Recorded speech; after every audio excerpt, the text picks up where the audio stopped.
महायुतीतील तिढा सुटण्याच्या मार्गावर अडलेल्या जागा वाटपांसंदर्भात आज आणि उद्या निर्णय होण्याची दाट शक्यता।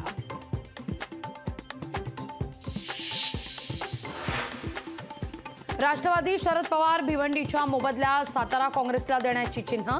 सातारा काँग्रेसकडे गेल्यास पृथ्वीराज चव्हाणांच्या गळ्यात उमेदवारीची माग। भाजपचा उमेदवार नसेल तर निवडणुकीचा काम करणार नाही, कल्याणमधील भाजप पदाधिकाऱ्यांचा निर्धार।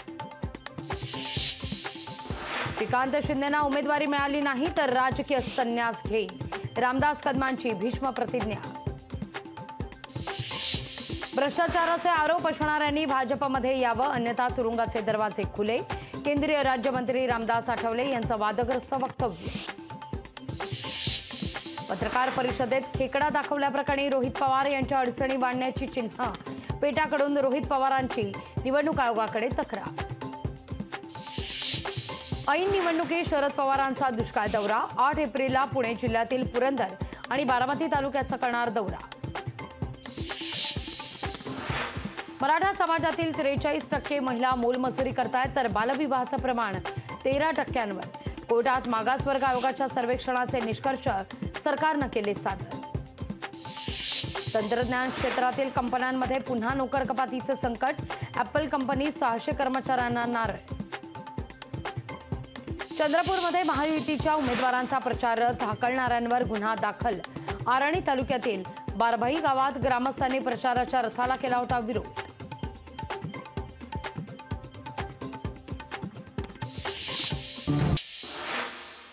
आपच्या नेत्या आतिशी यांना निवडणूक आयोगाची कारणे दाखवा नोटीस। भाजपमध्ये प्रवेशाकरता संपर्क साधल्याच्या वक्तव्यासंदर्भात उत्तर देण्याचे निर्देश। केंद्रीय मंत्री नारायण राणे आज राजापूरमध्ये भाजप पदाधिकारी आणि कार्यकर्त्यांशी साधणार संवाद। उमेदवारी जाहीर होण्याआधी नारायण राणेंची प्रचाराला सुरुवात केल्याची चर्चा। मनोज जरांगे पाटील यांची बीडमध्ये 8 जूनला जाहीर सभा। मनोज जरांगे पाटील काय भूमिका व्यक्त करतायत याकडे लक्ष। अंधेरीतल्या बर्फीवाला पुलाचा पार्किंग आणि क्रिकेट खेळण्यासाठी कपडे वाळत घालण्यासाठी होतोय वापर। पुलाच्या जोडणीचं काम रखडल्यानं नागरिकांकडून पुलाचं पार्किंग कपडे वाळवण्याकरता होतंय वापर।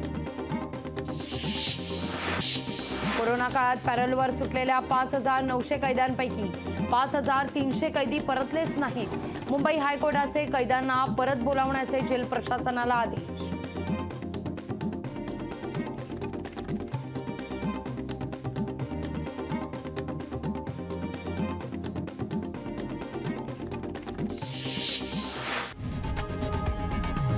लोकशाही मराठी ऐका, पहा, जागरूक रहा।